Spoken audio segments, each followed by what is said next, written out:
अस्सलाम वालेकुम, आप देख रहे हैं एक्सक्लूसिव वेव्स और मैं हूं सुहेल इकबाल भट्टी। आज बात करेंगे कि IMF के साथ स्टाफ लेवल एग्रीमेंट तो तय पा गया है। हुकूमत भी बहुत खुश है, प्राइम मिनिस्टर शहबाज शरीफ ने भी कौम को मुबारकबाद दी है और कौम के लिए भी काफ़ी उसके लिए अच्छी खबरें हैं। IMF का वो प्रोग्राम जो हमेशा महंगाई का बायस बनता था, आवाम पर प्रेशर बिल्ड करने का बायस बनता था, आवाम की परेशानी बढ़ाने का बायस बनता था, लेकिन अब की बात तवक्को की गई कि IMF से हमें इजाज़त मिलने जा रही है कि आपने टैक्स कम कलेक्ट किया है तो आप मिनी बजट मत लेके आएँ, आपने बिजली की निर्खों में कमी करनी है, चले ये कर लें। नॉर्मली तो यही था कि मुसलसल सब कुछ बढ़ रहा है, तो कुछ हमें इस एग्रीमेंट के नतीजे में रिलीफ मिला है, लेकिन इस रिलीफ मिलने के साथ साथ कुछ मामलात में अवाम के लिए मज़ीद अभी बोझ जो उठाने का अमल है वो जारी रहेगा। तो आज एक्सक्लूसिवली कुछ डिटेल आपके साथ शेयर करेंगे। खालिद मुस्तफा साहब के साथ हम जानेंगे कि IMF के प्रोग्राम में क्या अच्छी चीज़ें हुई हैं और कौन सी चीज़ें ऐसी हैं जिससे अवाम की परेशानी में इजाफा होगा, कौन से नए टैक्सेस लगने जा रहे हैं। अगरचे कहा मिनी बजट नहीं आ रहा, लेकिन और भी बहुत से रास्ते होते हैं जहाँ से अवाम को मज़ीद कुछ अदायगियाँ करना पड़ेंगी, और कौन सी ऐसे मराहत थी जो मिलने जा रही थी अवाम को, वो IMF ने रिजेक्ट कर दी हैं, वो कौन सी हैं। और उसके साथ साथ आपको बताएंगे कि जो सूबों के अंदर ज़राअत के मकासद के लिए नहरी पानी, पाकिस्तान की एक तवील तारीख है, बिफोर क्या में पाकिस्तान से पहले भी मुफ्त पानी तकरीबन मिलता है किसानों को, उसका जो आबियाना है बहुत मामूली सा होता है, लेकिन अब IMF की शर्त के ऊपर ये जो मुफ्त पानी का इस्तेमाल था इसके ऊपर भी अब काफ़ी कुछ इम्पोज होने जा रहा है, यानी कि पानी के इस्तेमाल के ऊपर सूबों के अंदर मौजूद किसानों को भी अब टैक्स अदा करना पड़ेगा। तो वो कैसे अदा होगा, कितना उसका इम्पैक्ट होगा, कुछ इसकी तफसीलात भी आपके साथ शेयर करेंगे। यानी मुफ्त पानी की जो सहूलत थी वो अब ख़त्म होगी, अब पैसे देंगे तो पानी आप इस्तेमाल करेंगे। तो इन टॉपिक्स पर बात करने के लिए मेरे साथ मौजूद हैं सैयद खालिद मुस्तफा साहब। खालिद साहब, आपका बहुत शुक्रिया। बहुत बहुत शुक्रिया। अगरचे कि कुछ घंटों पहले तक गुज़श्ते रोज़ आपकी तबीयत काफ़ी नासाज थी जी। और आपने हिम्मत की और आपने कुछ रेस्ट भी किया, कुछ डॉक्टर्स की हिदायत के मुताबिक आपने मेडिसिन का इस्तेमाल भी किया कि ताकि ब्रेक ना आए, आप अपने नाज़रीन के साथ मुखातिब हो सकें। तो अब आपकी तबीयत कैसी है? बड़ी सब तबीयत काफ़ी संभल रही है अभी। राइट। और मुझे एक्चुअली पोल एनर्जी का अटैक हुआ था। राइट। तो डॉक्टर साहब ने कुछ मुझे कोई मेडिसिन वगैरह थी, कोई इंजेक्शन वगैरह लगाए, तो कोई तबीयत अब बेहतर हो गई है। राइट। तो हम दुआ को हैं आपकी सेहत याबी के लिए, हम दुआ को हैं, हमारे व्यूअर्स भी आपकी दुआ गए कि ये बड़ा क्रिटिकल टाइम होता है पोल एनर्जी का। आज आपकी आवाज़ से भी लग रहा है उस फॉर्म में शायद नहीं होंगे आज, लेकिन आपका जज्बा तो हमारे साथ मौजूद है। अल्लाह ताला आपको सेहत याबी दे और आप मुकम्मल तौर के ऊपर सेहत याब हों। तो खास साहब, ये IMF के हवाले से हुकूमत बड़े शादियाने भी जा रही है, ज़रा बताएं एक्चुअल सिनेरियो क्या है? जी देखें जी, IMF के डिसिप्लिन में जब कोई भी गवर्नमेंट आ जाती है तो वो सबसे बड़ी जो चीज़ होती है, डेंजरस जो चीज़ होती है, उससे वो बच जाती है, वो होता है डिफ़ॉल्ट। डिफ़ॉल्ट नहीं होती, ठीक है ना। लेकिन IMF की उस डिफ़ॉल्ट के अगेंस्ट बहुत सारी शराइत होती हैं जो कि मानना पड़ती हैं जी, उस कोई भी कंसर्न गवर्नमेंट होती है। तो इस हवाले से IMF का जो स्टाफ लेवल जो एग्रीमेंट है वो तो हो गया है अल्हम्दुलिल्लाह, लेकिन वो है $7 बिलियन का। ठीक। इसके अलावा एक और एग्रीमेंट है, वो है हमारा जो क्लाइमेट चेंज के हवाले से दुनिया में जो फंड वगैरह जो भी IMF जो भी डोल आउट करता है फैसिलिटी, उसको कहते हैं RSF, यानी रेजिलियंस सस्टेनेबिलिटी फैसिलिटी। तो वो भी हमें $1.3 बिलियन का वो भी उन्होंने हमें अप्रूव कर दिया है स्टाफ लेवल एग्रीमेंट में। लेकिन उसकी कुछ शराइत हैं। उसकी एक शर्त ये है कि गवर्नमेंट ऑफ पाकिस्तान को उन्होंने कहा है जी कि आप भी सीरियसनेस शो करें कि क्योंकि आप जो है बहुत ज़्यादा वल्नरेबल है इन टर्म्स ऑफ एनवायरनमेंट, और आपने भी जो प्रोजेक्ट्स वगैरह लॉन्च कर रहे हैं उसमें हम आपकी हेल्प कर रहे हैं, $1.3 बिलियन की फैसिलिटी दे रहे हैं, लेकिन आपने भी अपने तौर पे सीरियसनेस शो करनी है कि आप कितने सीरियस हैं और उसके लिए लोकल जो कंपोनेंट है उसके हवाले से कितने फंड्स क्रिएट, जो आपके हिस्से का शेयर है वो आपने खुद डालना है और वो कहाँ से कैसे पैसे इकट्ठे करने वो आपका काम है, वो आपका काम है। तो उस हवाले से कार्बन लेवी उन्होंने सजेस्ट किया था कि आप लगाएं। अच्छा। तो ये कार्बन लेवल जो है ना तमाम हाइड्रोकार्बन पे लगेगी। ठीक।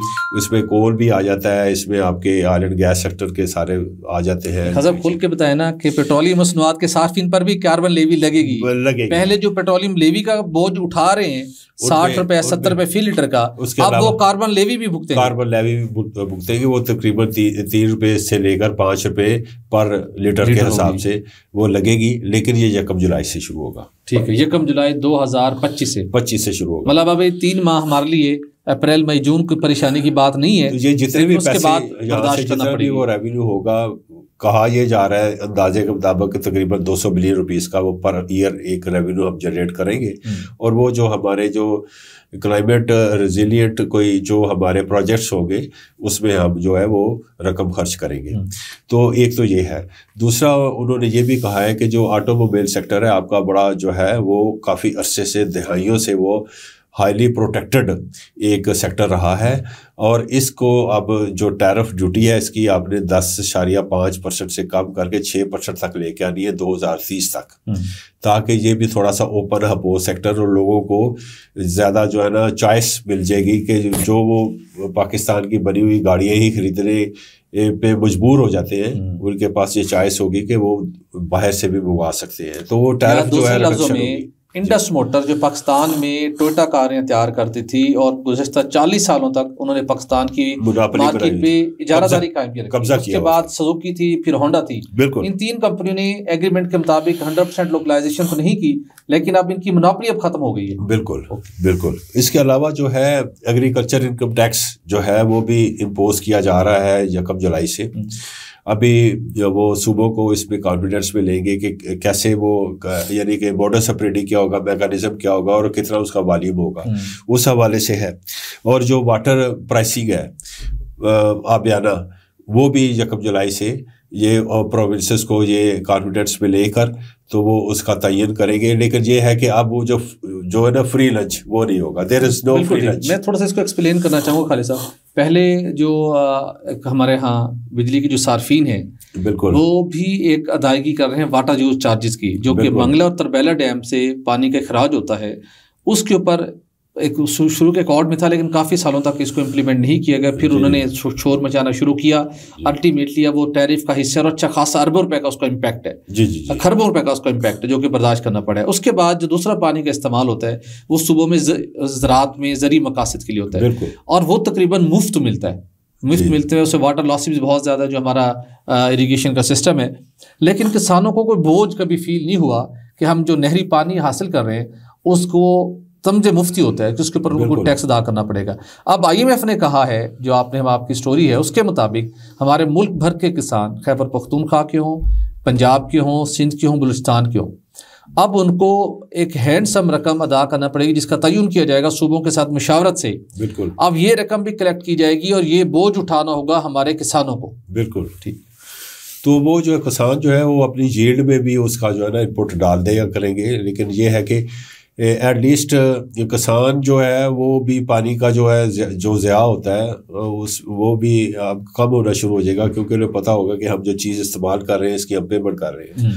तो पानी का बहुत ज़्यादा जो है ना जो प्रॉपर यूटिलाइजेशन है वो फिर करेंगे, और जो टेल एंड तक भी पानी जो नहीं जाता वो भी जाया करेगा, क्योंकि जाहिर है आगे से रास्ते में बड़े बड़े जागीरदार जो थे वो काट लिया करते थे पानी, अब वो ऐसा नहीं कर पाएंगे, उन्हें पता है हमने पेमेंट करनी है इस पैसे की।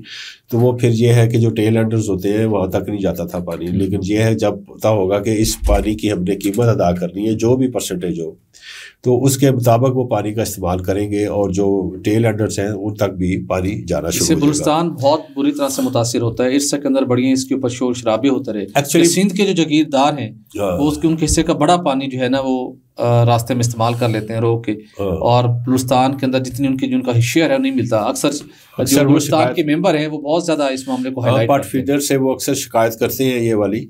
लेकिन बेसिकली जो ना जो मेन पोर्शन है ना जो बलूचिस्तान का, वो Indus out of Indus basin system है, ठीक है ना। तो उनका शेयर वैसे ऑलरेडी कम शेयर है, लेकिन ये है कि उनको KPK और जो है बलूचिस्तान, इनको जो है ना अंडर द वाटर अप्रोचमेंट अकॉर्ड 1991 उसके तहत जो है उनको शार्टेज नहीं दी जा सकती। वो शार्टेज से मुबर्रा है, दोनों सूबे जो है ना मुबर्रा है शार्टेज से, क्योंकि वो अपने हिस्से का पानी यूटिलाइज ही नहीं कर पाते। ठीक है ना जी। उनका इंफ्रास्ट्रक्चर के इश्यूज हैं, उन्होंने डेवलप नहीं किए। जैसे अभी तक जो है KPK ने अभी अपना जो है ना हिस्से का पानी पूरा इस्तेमाल ही नहीं कर पाते। तो इसी हवाले से जब भी शार्टेज आती है मुल्क में, तो सिर्फ 2 सूबे जो हैं वही उसको एक्सपीरियंस करते हैं जो शार्टेज आती है, या फिर ज़्यादा पानी आता है तो वही उससे ज़्यादा फ़ायदा उठा लेते हैं, क्योंकि उनके पास इंफ्रास्ट्रक्चर जो है बड़ा डेवलप्ड इंफ्रास्ट्रक्चर है, और उनकी जो ज़मीनें हैं बहुत ज़्यादा जो है ना जो है ना हिली नहीं है।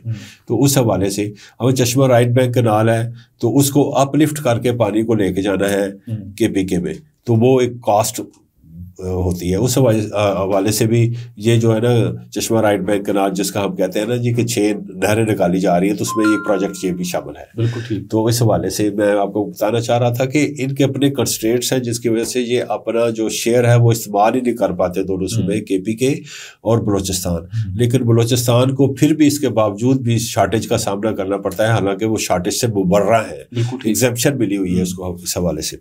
एनी हो, तो IMF का प्रोग्राम हम डिस्कस कर रहे थे। तो IMF का प्रोग्राम जो है ना जी, एक तो ये है कि $1.3 बिलियन की जो है RSF हमें इजाफी मिल रही है। तो टोटल जो IMF से हमें मिलेंगे 7 सालों में वो तकरीबन $8.3 बिलियन मिलेंगे। लेकिन बात यह है कि जो एक्सटर्नल फाइनेंसिंग है, जो उसका गैप, वो जो गैप है उसके लिए गवर्नमेंट ऑफ पाकिस्तान को मुतहर्रिक होना पड़ेगा। कुछ जो है इंटरनेशनल मार्केट से जैसे पाना बांड जो है ये अब ये इंट्रोड्यूस करवाना जा रहे हैं, इस किस्म के इनको बांड्स वगैरह जो है वो जनरेट करने पड़ेंगे। और जाहिर है कोई जो फ्रेंडली कंट्रीज़ हैं उनसे ये रोल ओवर तो करवा लेते हैं, लेकिन इसके बावजूद इन्होंने अगर अपनी ग्रोथ की तरफ जाना है, ग्रोथ को मुल्क को ग्रोथ की तरफ लेके जाना है, तो फिर थोड़ा सा इनको जो इंपोर्ट्स हैं उस पर नरमी करनी पड़ेगी, क्योंकि इस वक्त हमारा रिस्ट्रिक्टिव रजीम जो है ना वो इन प्लेस है। हम इंपोर्ट्स होने नहीं दे रहे क्योंकि हमारा जो है फिर वो बैलेंस ऑफ पेमेंट का इशू आ जाता है। तो जो ही हमारी ग्रोथ जो है 4% से या 4.5% से ऊपर जाती है, चूँकि हम इंपोर्ट लेड इकॉनमी है तो हमारी जो इकॉनमी है वो हीट अप हो जाती है भट्टी साहब। क्योंकि जो ही हम 5% की ग्रोथ में जाते हैं तो पता चलता है कि हमारा करंट अकाउंट डेफिसिट बहुत ज़्यादा बढ़ गया है। तो ये जो चीज़ें हैं हमें इंपोर्ट सब्स्टिट्यूशन की तरफ जाना पड़ेगा। तमाम ऐसे प्रोजेक्ट्स जो इंपोर्ट सब्स्टिट्यूशन की तरफ जाएं, हमें कोई ऐसा प्रोजेक्ट नहीं लगाना चाहिए जो लॉस मेकिंग प्रोजेक्ट हो, रेवेन्यू जनरेटिंग प्रोजेक्ट होने चाहिए हमारे सारे के सारे, और ऐसे प्रोजेक्ट्स लगाएं जिससे हमारी एक्सपोर्ट्स बढ़े। और यही तरीका है कि अपने मुल्क को लेकिन ये हुआ क्या है कि एक और जो IMF ने हम पे लेकिन वो पाकिस्तान ने उसका कंप्लायंस भी किया है।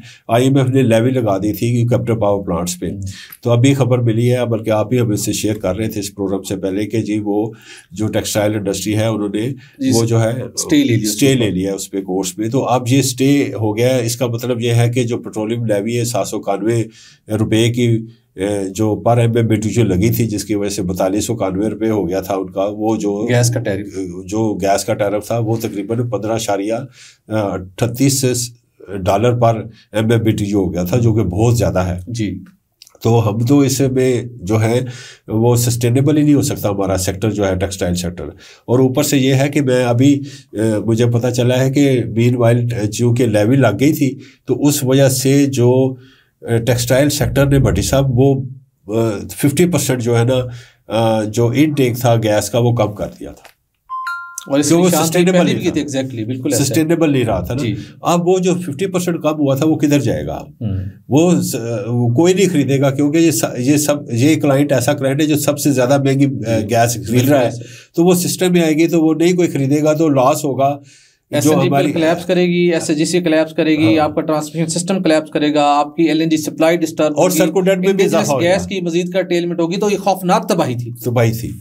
एनी हो, ये अब ये जो है तो ये भी एक था, IMF ने कहा था कि ये आपने इनको ग्रिड पे लेके आए, ग्रिड की इलेक्ट्रिसिटी पे लेके आए, और उसको मीनवाइल जो भी ट्रांजिशन पीरियड था उस पर उन्होंने लेविज लगाई हुई थी, यानी 5% से लेकर 20% तक। तो ये बहुत ज़्यादा, ये 6000 से भी ज़्यादा पर MMBTU की कीमत हो जानी थी। तो मेरे ख्याल में वो सस्टेनेबल नहीं था। इस पे गवर्नमेंट ऑफ पाकिस्तान को दोबारा एंगेज करने की ज़रूरत है, IMF को री एंगेज करें और उन्हें समझाएं कि अगर ये आपने ज़िद की इस पे तो इससे हमारा मुल्क बैठ जाएगा, क्योंकि हम अब अपने मुल्क को उठाना चाहते हैं, और वो उसी सूरत में उठेगा जब हमारी एक्सपोर्ट्स बढ़ेंगी, क्योंकि हमारी एक्सपोर्ट सिर्फ $30 बिलियन की है और हमारी रेमिटेंसेस भी $30 बिलियन की है, और हमारी कमाई सिर्फ यही है, $60 बिलियन की कमाई है। तो इससे हमारा मुल्क चल नहीं सकेगा, और हम अगर चाहते हैं कि ये इसको 50-60 बिलियन एक्सपोर्ट्स लेके जाएं तो आपको हमारा जो टैरिफ है वो उतना हमें इजाज़त दे दें कि जितना हमारे जो कम्पीटिंग इकोनॉमी से हमारी चाइना है, बांग्लादेश है, वियतनाम है